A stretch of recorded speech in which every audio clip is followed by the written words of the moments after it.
الراکعین، نماز قائم کرو اور زکوٰۃ ادا کرو اور رکوع کرنے والوں کے ساتھ رکوع کرو۔ کتنے لوگ ہیں جو مسجدوں میں آتے ہیں، نماز پڑھتے ہیں، اسی مسجد کا حال دیکھ لیجئے، ابھی نیچے بھی بھر جاتی ہے مسجد، اوپر کی منزل بھی بھر جاتی ہے، اس سے اوپر بھی لوگ ہوتے ہوں گے، لیکن عصر میں کیا حال ہوتا ہے؟ یہی عصر کی نماز میں 2 صف لوگ، 3 صف لوگ ہوتے ہیں، اور یہ معاملہ صرف اسی مسجد کا نہیں ہے، بلکہ میرے خیال سے یہ معاملہ پوری دنیا کی مسجدوں کا ہے۔ آخر مسلمان نماز کو کیوں نہیں آتے ہیں؟ آخر مسلمان اللہ کے گھر میں آ کر اپنے ماتھے کو اللہ کے سامنے کیوں نہیں جھکاتے ہیں؟ اور مسلمانوں کو کیا ہو گیا ہے؟ ایک تھوڑا سا طبقہ صرف مسجد آ رہا ہے۔ یہی معاملہ زکوٰۃ کا بھی ہے۔ کتنے لوگ ہیں جو زکوٰۃ ادا کر رہے ہیں؟ کتنے لوگ ہیں جو جھوٹ سے بچ رہے ہیں؟ کتنے لوگ ہیں جو غیبت سے بچ رہے ہیں؟ کتنے لوگ ہیں جو بہتان سے بچ رہے ہیں؟ ایک طرف اللہ یہ کہتا ہے یا ایھا الذین آمنوا انما الخمر والمیسر والانصاب والازلام رجس من عمل الشیطان، شراب اور جوا اور پاسا یہ سب گندگی ہے، شیطان کے کام ہے، تم اس سے بچو۔ لیکن آج طرح طرح کے نشے ہو رہے ہیں، نشہ خوری میں لوگ مبتلا ہیں، کوئی شراب کا عادی ہے، تو کوئی ڈرگس کا عادی ہے، تو کوئی ٹیبلٹ کھانے کا عادی ہے، تو کوئی ہاتھوں میں انجیکشن لینے کا، نسوں میں انجیکشن لینے کا عادی ہے، اور کوئی بیئرز پینے کا عادی ہے۔ اب تو حال یہ ہے کہ شراب کا ایڈورٹائز کیا جا رہا ہے، شراب بیچنے کے تعلق، شراب بیچنے کی اب لائسنس دی جا رہی ہے۔ جب اس طرح قرآن کی دھجیاں اڑائی جائے گی، قرآن کے خلاف عمل کیا جائے گا، تو پھر اللہ کی طرف سے عذاب نہیں آئے گا تو کیا آئے گا؟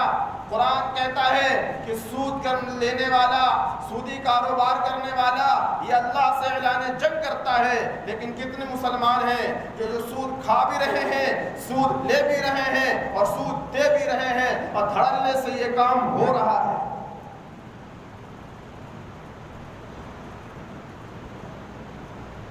قرآن پردے کا حکم دیتا ہے کہ اے نبی آپ اپنی بیویوں سے، اپنی بیٹیوں سے کہیے کہ وہ جلباب ڈال کر نکلا، وہ جلباب ڈال لیا کرے، پردے میں رہا کرے۔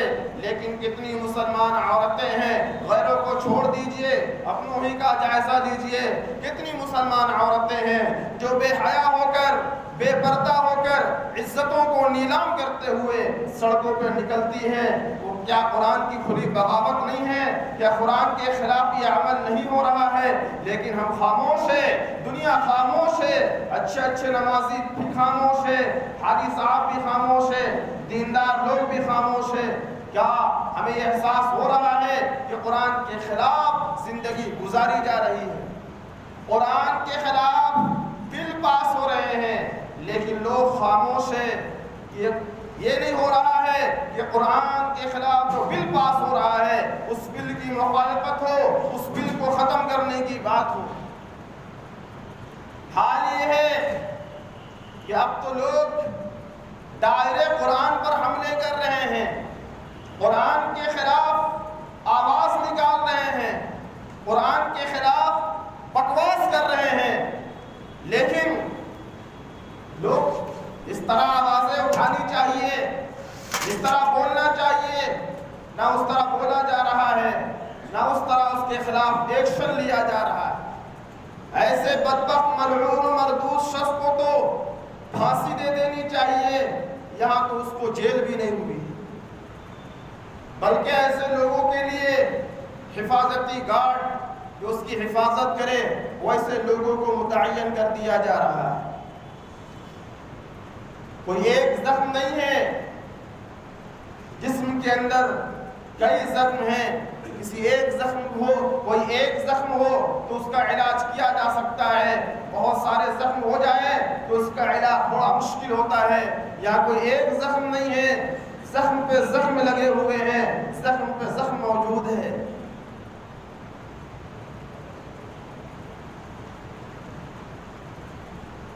آج اب تو حال یہ ہے لوگوں کا کہ لوگ قرآن کو صرف یہ کہ یہ کتاب صرف تراویح میں پڑھی جانے والی کتاب ہے، یہ کتاب صرف مدرسوں کے بچوں کے لیے ہے، یہ کتاب قرآن خوانی کے لیے ہے، یہ کتاب چہارم اور چالیسویں کے لیے ہے۔ یاد رکھیے گا، یہیں سے دھوکہ پیدا ہوا ہے۔ یہ کتاب اللہ رب العزت نے چہارم اور چالیسویں میں پڑھنے کے لیے نازل نہیں کیا ہے، یہ کتاب اللہ نے قرآن خوانی کے لیے نازل نہیں کیا ہے، یہ کتاب جھاڑ پھونک کے لیے اللہ نے نازل نہیں کیا ہے۔ اس کتاب کو اللہ نے اس لیے نازل کیا کہ ہم اس کتاب کو پڑھتے، اس کتاب کو سمجھتے اور اس کتاب کے احکام، اس کتاب کی تعلیمات کے مطابق زندگی کو گزارتے۔ لیکن کتنے لوگ ہیں جو اس کتاب کے مطابق عمل کر رہے ہیں؟ کتنے لوگ ہیں جو اس کتاب کو سمجھنے کی کوشش کر رہے ہیں؟ اگر آپ پرسنٹیج نکالیں گے تو بہت کم ایسے لوگ ملیں گے جس کی پوری زندگی قرآن کی تعلیمات کے مطابق ہو، جس کی پوری زندگی قرآن کے احکام کے مطابق ہو۔ اور کم ایسے لوگ ملیں گے۔ اس لیے میں زور دے رہا ہوں کہ آپ حضرات قرآن کا ترجمہ کم سے کم پڑھیے، قرآن کو سمجھنے کی کوشش کیجئے کہ اللہ کیا فرماتا ہے، اللہ کا ہم سے مطالبہ کیا ہے، اللہ ہم سے کیا چاہتا ہے، اللہ نے ہمیں دنیا میں کیوں بھیجا ہے، اللہ رب العزت کی خوشنودی کس چیز میں ہے، اللہ کس چیز سے ناراض ہوتا ہے، کیا حلال ہے کیا حرام ہے۔ اس کو اگر ہم سمجھنا چاہتے ہیں تو قرآن کو پکڑنا ہوگا، قرآن کو سمجھنا ہوگا، قرآن پر عمل کرنا ہوگا۔ قرآن فتنوں سے بچنے کا بہت بڑا ذریعہ ہے۔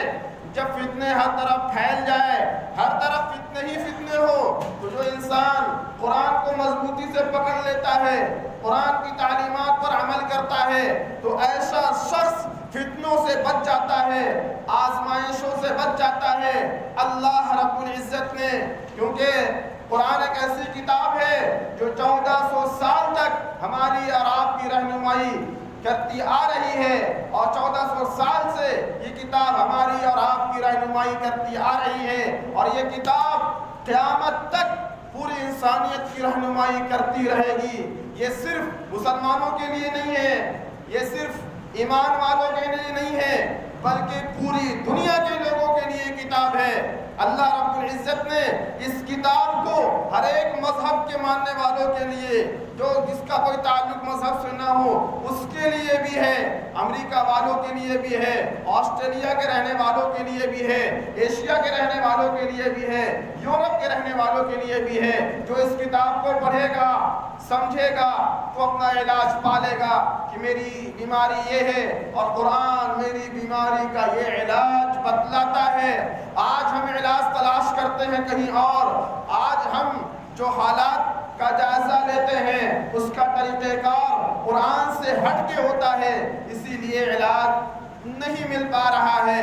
قرآن کہتا ہے، توجہ چاہوں گا، قرآن کہتا ہے ظہر الفساد فی البر والبحر بما کسبت ایدی الناس لیذیقہم بعض الذی عملوا لعلہم یرجعون۔ خشکی اور تری میں آج دنیا میں جو فساد ظاہر ہو رہا ہے، یہ جو کچھ ہو رہا ہے، جو سخت سے سخت حالات آ رہے ہیں، مصیبتیں، پریشانیاں، آزمائشیں آ رہی ہیں، یہ صرف لوگوں کے ہاتھوں کے کرتوت ہے۔ اللہ اس لیے کر رہا ہے تاکہ اللہ لوگوں کو ان کے کیے کا مزہ چکھائے، تاکہ اس کے اندر، لوگوں کے اندر اللہ کی طرف رجوع کی صفت پیدا ہو، تاکہ لوگ توبہ استغفار کرے، تاکہ لوگ اللہ کے سامنے گڑ گڑائے۔ آج سخت حالات ہیں، ہر طرف سنو تو یہ پریشانیاں ہیں، یہ مصیبتیں ہیں، یہ بیماریاں پھیلی ہوئی ہیں، لیکن اللہ نے فرمایا ہے کہ یہ لوگوں کے ہاتھوں کے کرتوت ہے۔ اللہ دوسری جگہ فرماتا ہے وَمَا أَصَابَكُم مِّن مُّصِيبَةٍ فَبِمَا كَسَبَتْ أَيْدِي النَّاسِ وَمَا أَصَابَكُم مِّن مُّصِيبَةٍ فَبِمَا كَسَبَتْ أَيْدِي النَّاسِ۔ اور جو تم کو مصیبت پہنچ رہی ہے، جو مصیبت لاحق ہو رہی ہے یہ تمہارے ہاتھوں کے کرتوت ہے، تمہارے ہاتھوں نے جو کیا ہے، اللہ کی طرف سے وہ فیصلے اتر رہے ہیں۔ جیسا انسان عمل کرتا ہے، جیسے بندوں کے اعمال ہوتے ہیں، اللہ کی طرف سے ویسے ہی فیصلے نازل ہوتے ہیں۔ جب بندہ اچھے اعمال کرتا ہے، جب بندہ نیکیاں کرتا ہے، جب بندہ خیر کے کام کرتا ہے، بھلائی کے کام کرتا ہے، تو اللہ کی طرف سے رحمتوں کا نزول ہوتا ہے، اللہ کی طرف سے برکتوں کا نزول ہوتا ہے، اللہ کی طرف سے انعامات کا نزول ہوتا ہے۔ اور جب بندہ گناہ کا کام کرتا ہے، جب گناہوں میں مبتلا ہو جاتا ہے، تو پھر اللہ کی طرف سے عذاب نازل ہوتا ہے، آزمائشیں آتی ہیں، پریشانیاں آتی ہیں، بیماریاں آتی ہیں۔ آج لوگ پریشان کیوں ہیں؟ آج لوگ پریشانیوں میں مبتلا کیوں ہیں؟ اس وجہ سے ہے کہ لوگ اللہ سے غافل ہو چکے ہیں، لوگ اللہ سے کٹ چکے ہیں، لوگوں کا معاملہ اللہ سے مضبوط نہیں ہے، قرآن سے مضبوط نہیں ہے۔ اسی وجہ سے سخت سے سخت حالات آ رہے ہیں، پریشانیاں آ رہی ہیں، مصیبتیں آ رہی ہیں۔ صرف رونا رونے سے نہیں ہوگا، اللہ نے ہمارا علاج بتا دیا ہے۔ علاج بیماری یہ ہے، اور علاج کیا ہے؟ اللہ نے دونوں بتایا۔ بیماری یہ ہے کہ تمہارے اعمال خراب ہو گئے، اس کی وجہ سے یہ بیماریاں، یہ پریشانیاں آ رہی ہیں، اور اس کا علاج یہ ہے کہ تم اللہ کی طرف رجوع کرو، اللہ کے سامنے گڑ گڑاؤ، اللہ کے سامنے توبہ استغفار کرو، یہی اس کا علاج ہے۔ روایتوں میں آتا ہے کہ جب زنا کاری عام ہو جاتی ہے، جب زنا پھیل جاتا ہے، تو کثرت سے موت ہونے لگتی ہے، لوگ بڑی کثرت سے مرنے لگتے ہیں۔ جب لوگ زکوٰۃ دینا بند کر دیتے ہیں تو اللہ کی طرف سے بارش کو بند کر دیا جاتا ہے، اور طرح طرح کے گناہوں کے بارے میں کہا گیا کہ پھر اس پہ روک طاری کر دیا جائے گا، ڈر طاری کر دیا جائے گا، اور طرح طرح کے اللہ کی طرف سے عذاب نازل ہوگا۔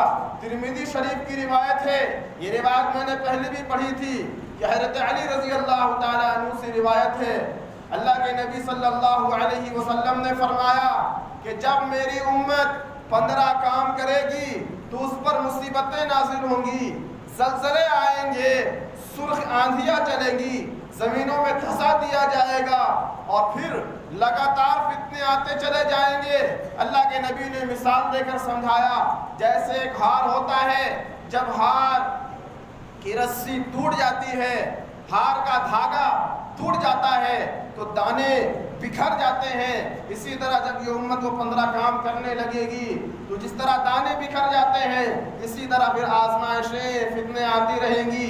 ایک آزمائش سے، ایک مصیبت سے بندہ نکل نہیں پائے گا کہ دوسری مصیبت، دوسری آزمائش آ کھڑی ہوگی۔ صحابہ نے پوچھا کہ اللہ کے نبی صلی اللہ علیہ وسلم وہ 15 کام کیا ہے؟ تو اللہ کے نبی نے فرمایا صلی اللہ علیہ وسلم، اذا کان المغنم دولا، جب اذا کان المغنم دولا، سرکاری خزانے کو اپنی جاگیر سمجھا جانے لگے، پرائیویٹ جو دوسروں کا خزانہ ہے، دوسروں کا مال ہے، اس پہ سب کا حق ہے، اس کو اپنا مال سمجھا جانے لگے، اپنی جاگیر سمجھی جانے لگی، اپنی جاگیر سمجھا جانے لگے۔ والامانۃ مغنما، اور امانت میں خیانت کی جانے لگے۔ والزکاۃ مغرما، اور لوگ زکوٰۃ کو تاوان سمجھنے لگے، بوجھ سمجھنے لگے۔ واطاع الرجل زوجته، اور آدمی اپنی بیوی کی عزت کرنے لگے۔ وعق امه، اور